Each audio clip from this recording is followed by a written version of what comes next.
Hello everyone. तर मंडळी, मी बरेच दिवस काय रेसिपी नाही दाखवली, तर आज मी तुम्हाला रेसिपी दाखवते. ती पण कोलंबी, घोसाळी, कांदा आणि टॅमॅटो याची.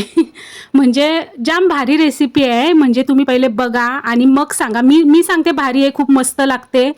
तुम्ही रेसिपी बघा, मग तुम्ही पण सांगाल का खरंच खूप मस्त लागली. चला बघूया आपण कशी बनवायची ते. तर पहिले तर कोलंबी सोलायला लागेल. तर कोलंबी सोलून घेते. आता जर तुम्हाला येत नसेल, म्हणजे असं कोण असू पण शकते ना का त्याला कोलंबी सोलायला पण येत नाही, म्हणजे कधी नसेलच सोलली, त्याला सांगते. हे बघा, हे असा पुढचा डोका काढायचा, शेपटी काढायची आणि आहे ना अशी कोलंबीला मध्ये थोडीशी अशी चीर द्यायची. ती का, तर त्याच्यामध्ये दोरा असतो. तो दोरा काय असतो, काळा दोरा, म्हणजे त्यांचं हे असतं वेस्टेज, कोलंबीचं खाल्लेलं वेस्टेज असतं, ते आपल्या आरोग्याला चांगलं नसतं.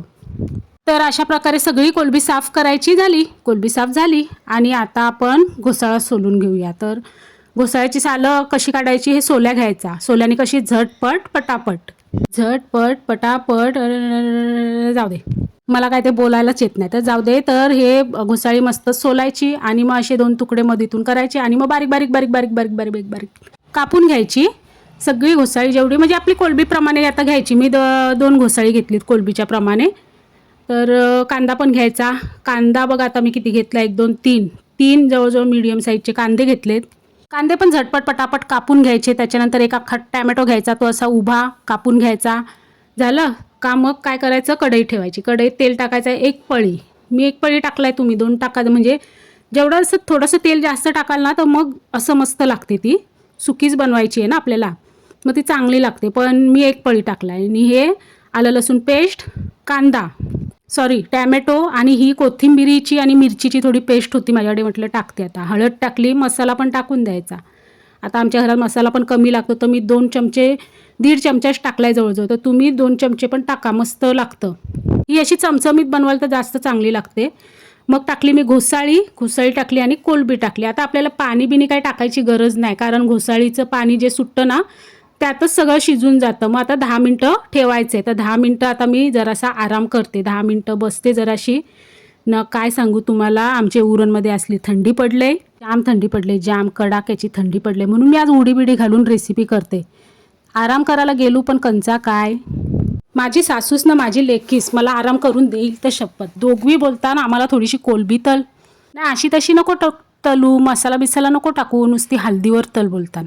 मग काय, थोडी कोलंबी सोललेली होती, बाजूला ठेवली होती त्यांची. मग थोडीशी कोलंबी घेतली, त्याला मस्त हळद, आलं लसूण, कोकमागळ, मीठ, तांदळाचा पीठ आणि रवा सगळा लावून मस्तपैकी मग तळाला तळली नाही अजून. इथं पहिलं लक्ष द्यायला पाहिजे. खोबऱ्याचा वाटण थोडासा टाकायचा, 1 चमचा.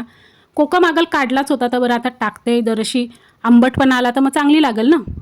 तर बघा आता ही आपली रेसिपी झाली, म्हणजे जवळपास झाली तयार. मीठ मी टाकला, पण त्यात तो काही व्हिडिओमध्ये आला नाही, तर सांगते. मीठ पण टाकलं, अजून 5 मिनटं शिजू दे. तोपर्यंत कमी तेल टाकून मी इथे ही कोलंबी फ्राय करायला घेतली. हळदीवरच केले, मस्त लागतं. हळदीवरची कोलंबी, बोंबील जाम भारी लागतात. मग त्यांना हळदीवरच पाहिजे होता, मग हळदीवरच केली.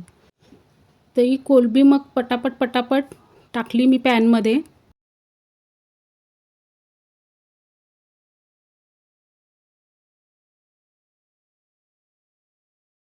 चला, कोलंबीची तर रेसिपी आपली झाली. घोसाळी कुठं गायब होताना या कोलंबीमध्ये समजून नाही येत ना. होऊ दे गायब, काय नाही, मस्त पोरांना समजून नाही येत. पोरं मस्त आवडीने खातात घोसाळी.